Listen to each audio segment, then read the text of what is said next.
আমাদের শুধু এখানটায় চিকিৎসকের যে অভাব আছে তা নয়, আপনারা জানেন যে মাত্র আমাদের মেডিকেল কলেজ 11 সালের আগে আমাদের এখানটা কটা ছিল, মেডিকেল কলেজ কটা ছিল।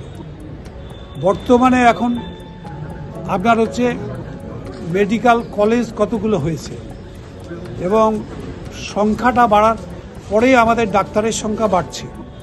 একটা ডাক্তার তৈরি হতে 5 বছর পাস করার পর তারপরে হচ্ছে অ্যাকচুয়ালি ডাক্তার হিসাবে অ্যাটেন্ড করতে 8 বছর লাগে। সুতরাং এই 8টা বছর ডাক্তার বেরোচ্ছে। আমাদের চেষ্টা হচ্ছে মেডিকেল কলেজ আরও বাড়ানোর। আমাদের বালুরঘাটেও মেডিকেল কলেজ করার কথা একটা চলছে, আলোচনা চলছে। আমরা আশা করছি এটা হয়ে যাবে। তো সুতরাং আমাদের ডাক্তারের সংখ্যা যখন আমরা সাফিসিয়েন্ট আরও কয়েক বছরের মধ্যে আমরা দিতে পারবো সাপ্লাই, তখন দেখবেন হসপিটালগুলোর যে ডাক্তারের এখন যে অভাবটা আছে এটা আর থাকবে না। রাজ্যে বোধহয় একমাত্র সদর বা জেলা যেখানে মেডিকেল কলেজ। হ্যাঁ, এটাই অবশ্যই, এটা নিয়ে এখন কথাবার্তা হচ্ছে।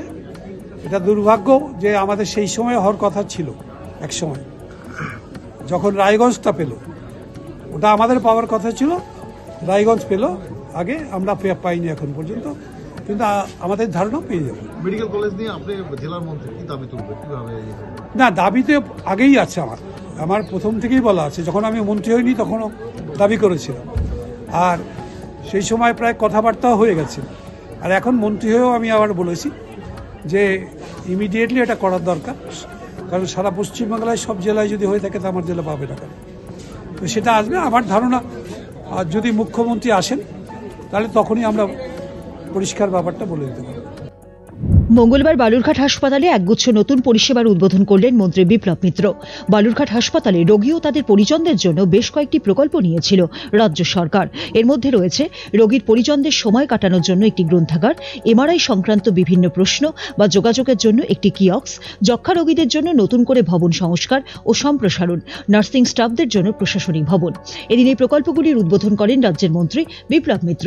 এদিন উদ্বোধন শেষে মন্ত্রী বিপ্লব মিত্র জানান, বর্তমান রাজ্য সরকার স্বাস্থ্য ব্যবস্থাকে ঢেলে সাজাবার জন্য সব রকম চেষ্টা চালিয়ে যাচ্ছেন। এদিনের অনুষ্ঠানে অন্যান্যদের মধ্যে উপস্থিত ছিলেন জেলা মুখ্য স্বাস্থ্য আধিকারিক সুদীপ দাস, হাসপাতাল সুপার কৃষ্ণেন্দু বিকাশ বাগ, বালুরঘাট পুরসভার চেয়ারম্যান অশোক কুমার মিত্র সহ অন্যান্যরা। বালুরঘাট থেকে সুবীর মোহন্তের রিপোর্ট, উত্তরবঙ্গ সংবাদ।